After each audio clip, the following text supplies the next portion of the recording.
We're back with our daily NBA best bets here on Friday, November 7th. It is NBA Cup Day, and yesterday, another hot day. We're on fire right now with the National Basketball Association. I told you the Suns winning was as close to a lock as possible, and it was exactly that. Derrick Jones, I don't need to talk about it, but Suns win quite easily. Monstrous second half out of Devin Booker and Jaylen Green. And how about Jaylen Green?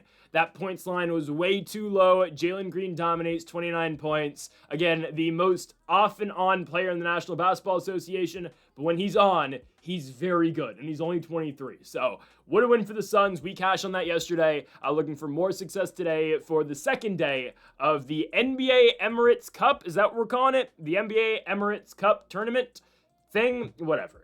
We'll go over, I guess, like win-loss records with the NBA Cup in a second, I guess, as we go per game. But folks, before we get into the video, make sure to hit that subscribe button down below for some more daily NBA best bets here on the channel. Earlier today, we posted our college basketball best bets. Again, those are daily. Big game today in college basketball at Chapel Hill. North Carolina hosts the Kansas Jayhawks. Also later today on the channel, our college football best bets, 10 of them for Friday and Saturday, the college football season for week 11. Again, go make sure to check that out at noon today on the channel. Full predictions, though. Every single game for week number 11 was posted earlier in the week. It's over 4 hours, so go make sure to check that out. Also, NFL predictions have been posted on the channel. Best bets and best player props come on Saturday. And on Greedo Plays MMA, our UFC fight at Bonfim versus Brown. Full card predictions and best bets, again, both on Greedo Plays MMA. Okay. On to the first now of our 5 best bets today. Let's kick things off with Jaylen Brown over 25.5 points. So I know the biggest topic around Jaylen Brown right now may be his hairline. And the fact that he has a fake hairline that keeps rubbing off on players. Like, I kid you not, this is not Sentil. This is real. Like, this has happened multiple times this season where Jaylen Brown has put his head down. He's gone to drive, put his head down, rubbed it against another player's jersey, and his hairline actually rubs off. This is a thing Bleacher Report is tweeting about. It was Keyshawn George last game between the Wizards and the Celtics where Jaylen Brown goes in and just a black smudge is all over Keyshawn George's undershirt. It is unbelievable. Jaylen Brown, tweeted, AI's getting out of hand. It is crazy. Regardless, though, what's not being said is Jaylen Brown's actually playing really good basketball. He is, okay? And I kind of thought that this year going into the year with no Jason Tatum playing, obviously, for most of the season, it appears that actually maybe Tatum's going to try to play if Boston can get into the postseason, which maybe. Again, look at Tatum's, walking. The Celtics have not ruled him out for the year. Tyrese Halliburton is dunking now. It looks like, again, the Pacers are not going to be in a position to win, so Halliburton's probably not coming back. But, yeah, Dame's probably going to come back by the end of the year. It's weird. Like, is the Achilles recovery time getting sped up? I don't know. What new modern medicine do we have in the NBA? I don't know.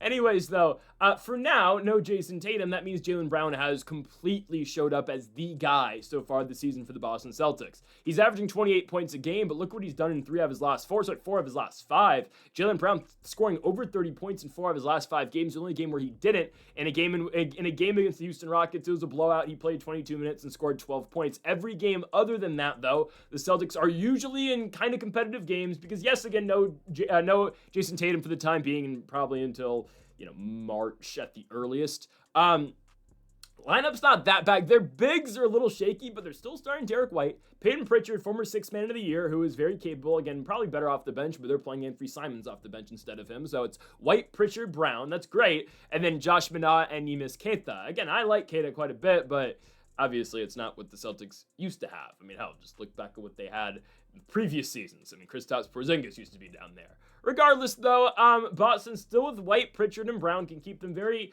close and competitive in a lot of games. And in these straight, competitive shootouts, because that's kind of what Boston plays, Jaylen Brown scores a lot of points. Even in a game against the Utah Jazz, where Jaylen Brown went 0 for 9 from the three-point line, because, again, Joe Mazzulla basketball, take as less time as possible, take the least amount of time as possible, and shoot and put up shots. Jaylen Brown puts up 36 points against the Utah Jazz in 38 minutes and goes 0 for 9 from the three-point line, but again, still scores 36 points. Last game against the Washington Wizards, the latest game where his hairline rubbed off. Jaylen Brown, 35 points in that game on 13 of 21 shooting, 2 of 4 from the three-point line. Again, 35 points. The Rockets game was a blowout, didn't really play much. Philly game NBA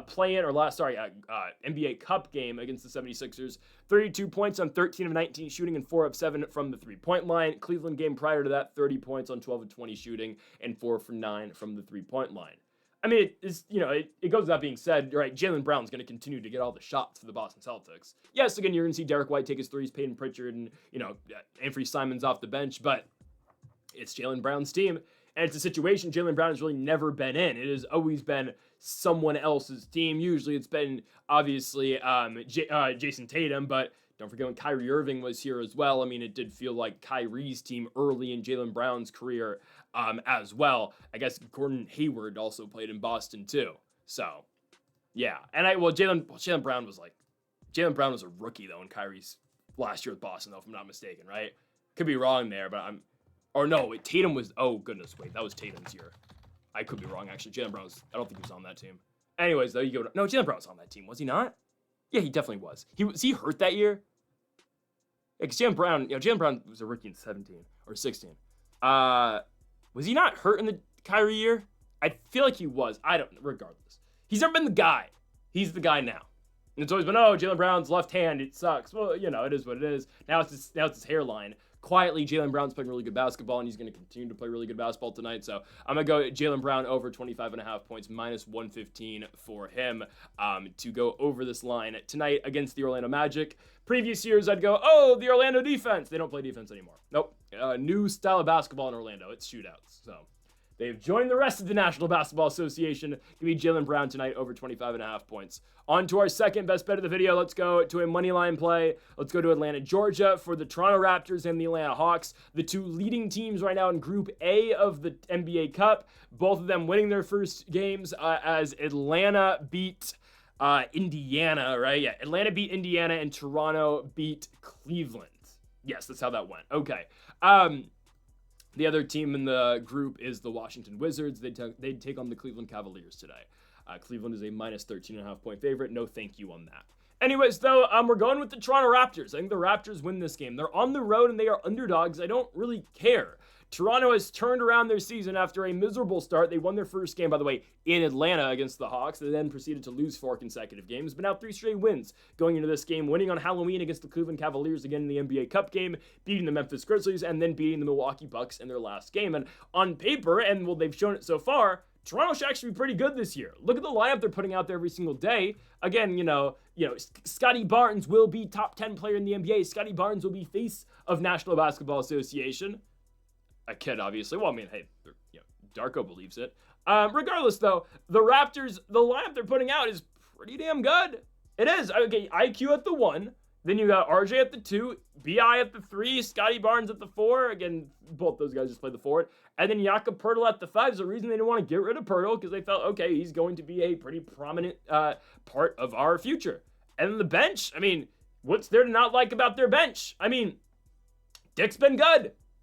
Grady Dick has been good for the Raptors. Jacoby Walter, Jamal Shed. There is a lot of young talent. How about Mamu? Sandro Mamusklevic, whatever that. Just call him Mamu. Mamu's been good this year too. Mamu's actually played a pretty big role in this team. He's getting the most minutes off this bench. Him and Dick are. So again, Mamu and Dick have been together all. Okay, I'll stop. Mamu and Grady Dick have been getting a bunch of minutes together coming off of the bench. The Atlanta Hawks, no Trae Young. I know they've been playing okay without Trae. They're 3-1 without Trae Young or 3-2 without Trae Young. We'll see. I think they're 3-1 without Trae. Yeah, they are. Trae got injured in the Brooklyn game, right? They ended up winning without Trae. They won it by 5 points in the road. They then go to Indiana and win. Lost the Cleveland Cavaliers in the road, and they just beat the Orlando Magic. I am not big on the Magic at all. Partially why I think Jaylen Brown is going to shred them today. Trae Young's still out. Again, obviously going to be out for about a month, a little over a month. So in his spot, obviously, is Nickeil Alexander-Walker. That was such a big reason into... that was a big reason why they got him, was not Trae injury, but it was we need depth, and now, okay, well, Trae sucks, or Trae doesn't suck. Trae's out, that sucks, so welcome in, not to the starting lineup. you know what Atlanta does? They're a high-scoring team. They don't care defensively. They're going to put up a lot of shots, right? They're going to be very aggressive from beyond the three-point line. Obviously, a lot of that is Trae, and it's Trae's ability to play make. Obviously, Young's always one of the leading assist getters in basketball every single season. You know what Trae Young can do from beyond the arc. He's one of the more, I would say, one of the more clutch players in the league. I don't know if, that's always, people are always in agreement of that, but I've always been a pretty big Trae Young guy. So you take Trae away from this operation. I don't love it. I don't. I mean, I know they've been winning, but look at the teams they've been beating. Cleveland, yes, good one. Or sorry, they lost to Cleveland. Orlando, Indiana, Brooklyn, I'm serious. Like, they haven't beaten a good team yet this year. Lost to Cleveland, lost Chicago, who's very good, lost the Oklahoma City Thunder, and then lost game 1 to the Toronto Raptors in Atlanta. And you look at this Raptors team, it is solid. I mean, they are really, Toronto's a star away from being really good. And that's no offense to Scotty Barnes. I like Scotty Barnes quite a bit. And obviously they went out and got Brandon Ingram last year, even though Ingram was out for the year. And they said he was going to come back. He never did. But that was a big reason why they got BI, because they felt like, okay, they need to bolster that lineup going in with this young core. I like Pirtle a lot, but if they can get a really dominant center, I don't know where you're going to find that in this NBA right now. But if you can get a really good 5 to pair alongside these guys, ooh, man. I like Toronto quite a bit, man. I mean, they're not afraid to take shots. I mean, like every team in the association, they're not afraid to take threes and take chances, but they play quick. I think they're able to really match what Atlanta does. I mean, we've already seen this game earlier in the year, and Trae Young played that game, and Toronto was able to get it done.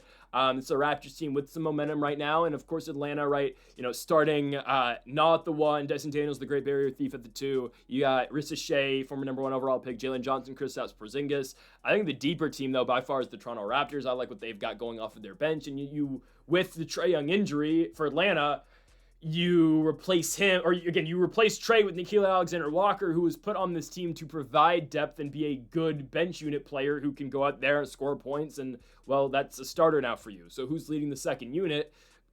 Luke Kennard, Onyeka Okongwu, obviously, coming off the bench, Mohamed Gay. I don't love that. I'm going to go with the Toronto Raptors here on the road. They've already gone to Atlanta and won this season. I believe they're going to do it again. I'm going to go plus 105 here for the Toronto Raptors to upset the Atlanta Hawks, going to now 2-0 in NBA Cup group stage play. The right way to put it? I believe so. Give me the Raps. Next up, we go on to another player prop. Okay, Igor Demin. All right. I know what you're thinking. If you've watched the Nets play, which I don't know why you would if you are not a Nets fan or your favorite team has not played the Nets or has played the Nets, I don't know why you would watch the Nets this season. Igor Demin's been horrible, and I completely understand that. However, he's still taking shots, okay? And his line now is so low where it's like, all right, dude, he's got to score 6 points, okay? He has yet to pass this line since his second game of the year. But at some point, those shots will fall. Has his minutes gone massively down? They have. But they're at home against the Pistons. I'll tell you this, they're going to get blown out, and there's going to be a lot of opportunity for Igor Demin in this game. There is. They're getting blown out by Detroit tonight, especially in the NBA Cup where some teams care, some teams don't. I don't know. But if you don't know, the tiebreaker, so it's head-to-head, obviously, first in the tiebreaker. But if you get into the wild card, tiebreaker, because, okay, if you don't know, group state, or every one team gets in per group. So there's going to be a Group A winner, there's going to be a Group B winner, there's going to be a Group C winner. But how do you determine that wild card? Because everyone's probably going to be 4-1 or 3-2 in the wild card. Probably 3-2, maybe 4-1. Probably 4-1, actually. How you determine the wild card, it's point differential.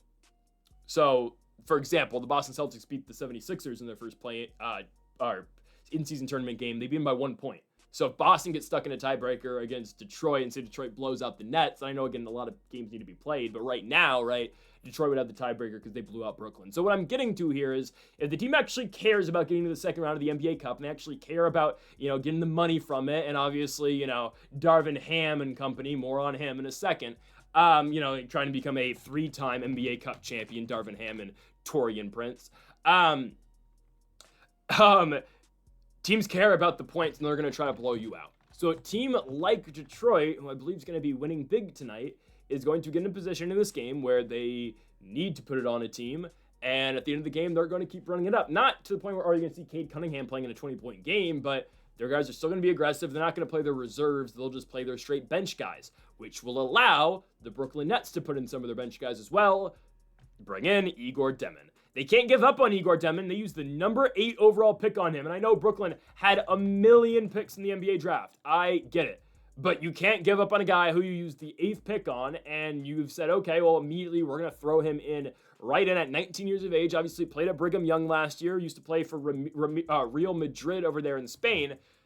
You got to figure it out with him. And I know, again, it's still 7 games for him so far this year, but he's the 8th overall pick. He was drafted above Colin Murray-Boyles, above Malik. So they used to pick on him over those tier of guys that, were going to play this year, like Murray-Boyles, like Malik, like Cedric Coward, again, more of the more ready NBA guys.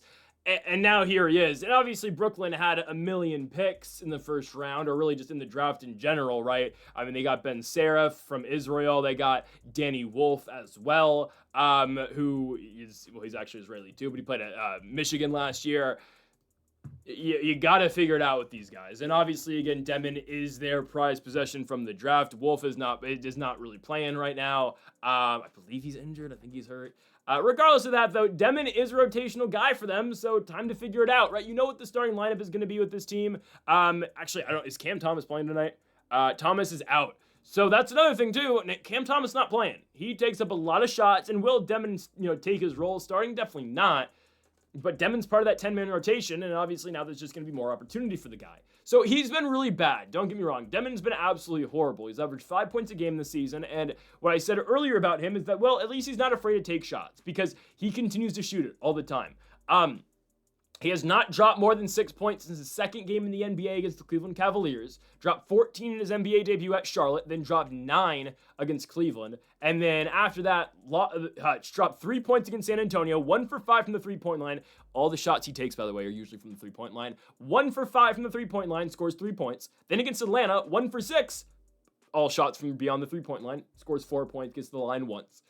5 points against Philadelphia, 1 for 2 from the three-point line, 2 for 4 from the field. Minnesota next game plays 20-plus minutes, 1 for 4, 0 for 2 from the three-point line. Last game against the Indiana Pacers, Brooklyn's first win of the year.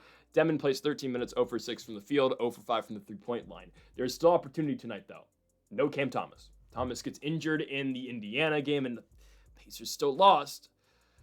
But there's going to be a lot of opportunity for Igor Demin now. And eventually, guys, that shot's going to fall. Because all it takes, and we found this out the hard way the other day because we bet against Klay Thompson. It is what it is. You can still have a bad day. Guys, Klay went viral in that game for literally shooting a ball backwards. And yet he still went over, what was it, 8.5 points? We need Igor Demin to hit 2 shots this game. Because all the shots he takes is from beyond the three-point line. We need him to hit 2. And obviously, again, he can get those 6 points in any way possible. I mean, hell, we'll take 3 layups or however he can get it middies or whatnot. It doesn't matter. At the free throw line, we'll take it too. My point being, though, the window is actually pretty big for him to get it in this game. Especially with no Cam Thomas. That takes away shots. B, more minutes. There you go. I mean, I'd assume, honestly, Brooklyn just shortens up to a 9-man rotation. On top of that, too, we believe this game's going to be a blowout. Cam Thomas not playing, and sure, again, is he kind of a ball hog who does nothing but shoot sometimes? Kind of. But he puts up numbers.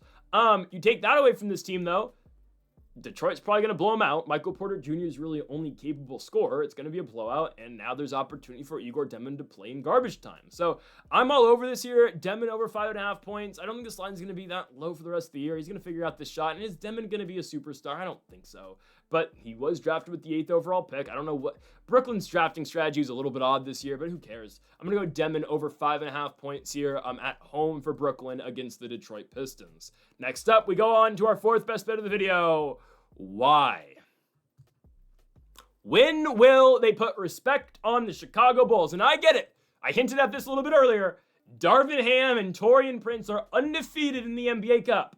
2 years ago with the Los Angeles Lakers, they did not lose a game, beat the Indiana Pacers in the finals in Vegas. Last year, they both go to Milwaukee, undefeated in the group play stage. They beat the Oklahoma City Thunder in the championship again in Las Vegas, Nevada. This is the day the Milwaukee Bucks, or Taurean Prince and Darvin Ham, finally lose an NBA Cup game. It's happening right now. They did not play on last Friday for their first round game. Here you go, though. Bucks versus Bulls. They are losing tonight. But we're being given 4 points. I will take those with Chicago. The Bulls' last game Man, oh man. I mean, we've been all over the Bulls all year long. I've been saying this again from last season, how good the Chicago Bulls were and how good of a player Josh Giddey was. Look at them so far this year. They are 6-1. They lost one game in New York with the New York Knicks. Did not miss a shot the entire game, it felt like. Again, I hate that team. They're just annoying. But I watched, again, every other game this season, and look at their last game.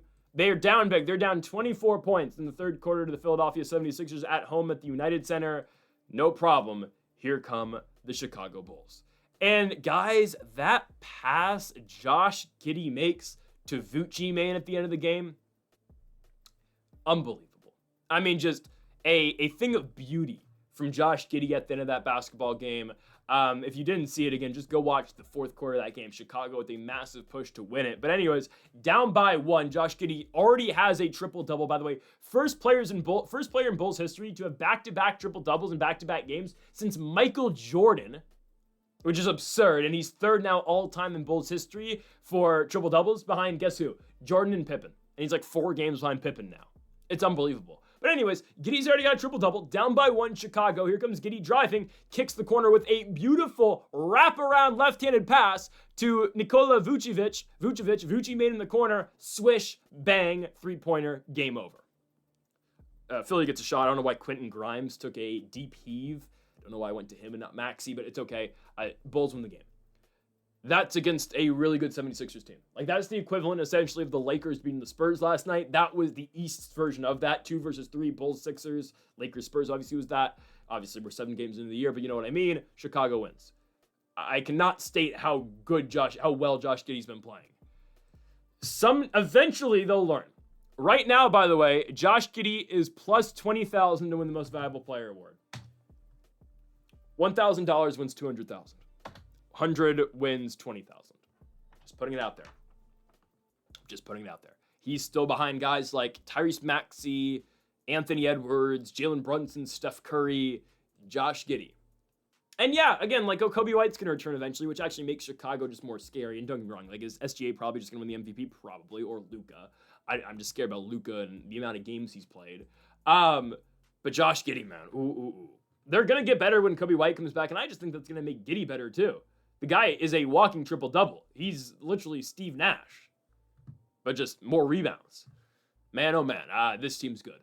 I don't like Milwaukee this year. And sure, is that Miles Turner? It is. I actually hate Miles Turner. How corny was Miles Turner in that Pacers game, man? Doing the closing the book thing, and then after the game, too, he's still talking crap. Like, dude, what happened? Like, you sucked last year.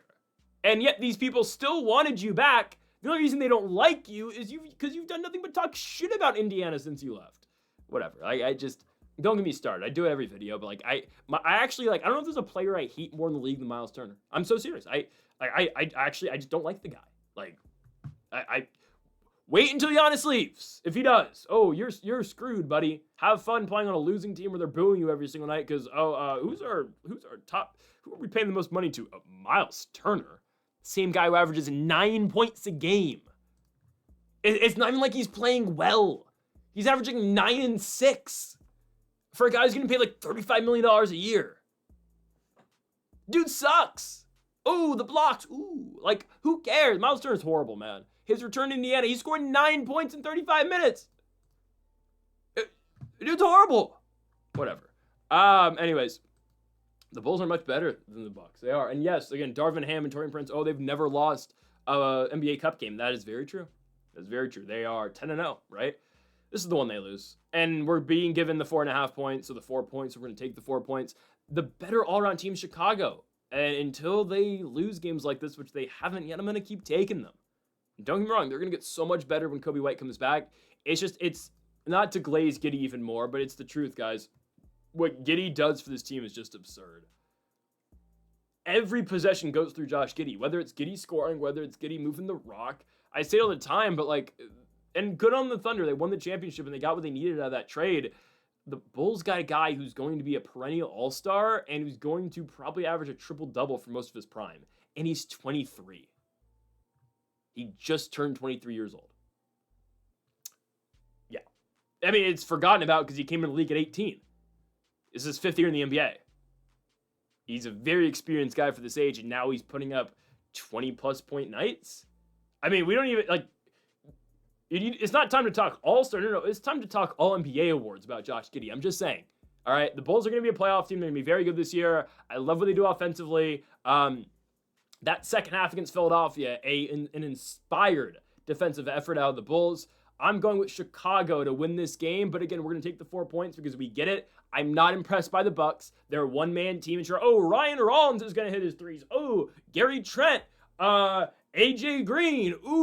Not Miles Turner. I don't care. The Bucks are just Giannis. No, we're taking the Bulls. The Bulls are much better than the Bucks. I didn't have a problem with this team until Miles Turner showed up there. And now I have a problem with Milwaukee. So, give me the Bulls. Final game of the night, let's go to Denver, Colorado for the Denver Nuggets and the Golden State Warriors. I will tell you this right now, this hinges on Jimmy Butler. If Jimmy Butler doesn't play, don't play it, okay? And I would wait to bet this until we know if Jimmy Butler's playing or not. Butler right now is questionable with the rib injury. Obviously, there's no Steph Curry tonight. Curry's sick, so no Steph. Draymond Green, if you care, is probable with a rib injury. So Draymond will play. So no need to fear. Hey, Draymond Green is here. If Jimmy plays, I mean, it's just different. It's a different game. Obviously, again, we've said it all the time. Like, Butler has changed this team's free throw problems. For years, Warriors fans complained about, we don't get free throws, we don't get calls. Well, that's just what happens when you take a million threes and you never drive, but whatever. Jimmy Butler's fixed that, obviously. Butler did not play in the Warriors' second out of a back-to-back in Sacramento the other day. The game where they had no Curry, no Butler. They lost by 5 points in Sacramento. Will Richard was their leading scorer, the rookie out of Florida. Good for him. I mean, he scored 30. Again, Richard's been pretty good, actually, this season for them already. But the weird Sacramento Kings won that game, and Russell Westbrook had a triple-double. I don't get it. They're playing OKC tonight. I think OKC's probably going to beat them. I actually think Sacramento's very playable, plus 10.5, but I'm not going to include it because I can't pick against SGA. I can pick against Jokic, though, because there's no defense being played by the Denver Nuggets. They are literally the worst defensive team in basketball. How do they win? They just put up 130 points. Like, a lot of people like Denver this year. They're so improved from last year. I don't think that. Like, guys, Cameron Johnson has not been that big of a factor yet this year. I know they're not asking him to do much, but I don't know. I mean, would you argue maybe MPJ was better for them? I don't know if you can say that just yet. And I know, again, they added depth. They got Tim Hardaway. You could bring back Bruce Brown. I'm not too over the moon about Denver yet. I know they're 5-2 and they're winning games, so again, you got to give them credit to where credit is due. Their only 2 losses are on the road to Portland and Golden State. The Golden State won, obviously, in overtime, the game where Aaron Gordon dropped 50, but Curry is Curry, so obviously the Warriors won. And then they lost on the road. They blew a massive lead to the Portland Trailblazers, who, again, Denny Adjiva can go 0 for 14 in a game from the field and still score 15 points, so... I don't know, whatever. The Nuggets, though, again, have won back-to-back games against the Sacramento Kings and the Miami Heat, beating Miami by 10 and beating Sacramento by 6. And Jokic is still putting up absurd numbers. Against Sacramento, Jokic puts up 34, 7, and 14. And against Miami, Jokic puts up 33, 15, and 16. I just think the Warriors can be competitive on the road if Butler plays, okay? I actually like the other rotational pieces Golden State has this year. Again, we talked about Will Richard, 35 minutes and 30 points, obviously a career high, 5 for 8 from the three-point line. Moses Moody gets a chance again with no Butler, no Steph, hell no Draymond. Moody goes out there, scores 28 points, goes 6 of 11 from the three-point line. Kuminga as well, the come bucket's always been reliable for them. I don't mind what Golden State, again, they are Olden State, sure, but it's not like Horford. Horford's playing big minutes. It's fine. The young guys have actually been have had a big impact on this team. We're talking Kuminga, Podziemski, Richard, Moody. It's kind of it. Pat Spencer's actually played quite a bit this year. Not like he's having the biggest impact, but you get what I mean, right? The young players for Sacramento have actually overtaken what we thought a team we were just going to call Olden State all year long. The real old team this year, don't get me wrong, is the Los Angeles Clippers. Again, shout out to the Suns last night. But in this particular spot, I think Golden State can stay competitive. I would not take it, though, if Jimmy Butler doesn't play. If Butler doesn't play, maybe we can reassess and see, okay, do we get Golden State like plus 13.5? Because if we get that, maybe. But I still don't love it. If Butler plays, though, I think it changes the game. It gives them, again, a legitimate, like, leader on the court. And sure, you can say maybe that's Draymond, but Draymond, good defensive leader. Is Draymond going to lead your team offensively? Obviously not. You need a guy like Butler who can be that number one, who obviously puts some fear into Denver. Oh, crap, where's Jimmy Butler on the court at all times? Again, you want Jimmy out there. I know what Denver can do, obviously. They score a lot. I know Jokic, again, is one of the best players in basketball. Does not play defense, though, so there's that. But as long as Golden State can, hit their shots, because they're going to get shots. That's how Denver plays. They don't play defense. They just believe they can outscore you on any given night. And sure, it works most of the time. But Golden State will be given opportunities, and they should be able to shoot their way to stay into this game. And I believe they're going to do exactly that tonight. So I'm going to go with the Golden State Warriors on the road at the Ball Arena in Denver, Colorado. Plus 9.5 for the Warriors. Without Stephen Curry, but hopefully with Jimmy Butler, can cover this game on the road against Jokic and the Denver Nuggets. So, folks, thank y'all for watching our NBA Best Bets here for November 7th. If you have not yet, though, make sure to hit that subscribe button down below for more. Make sure to leave a like if you did enjoy the video. Make sure to comment if you did disagree with any of the picks. We'll be back tomorrow for more daily NBA Best Bets. Folks, thank y'all for watching, and Mamba forever.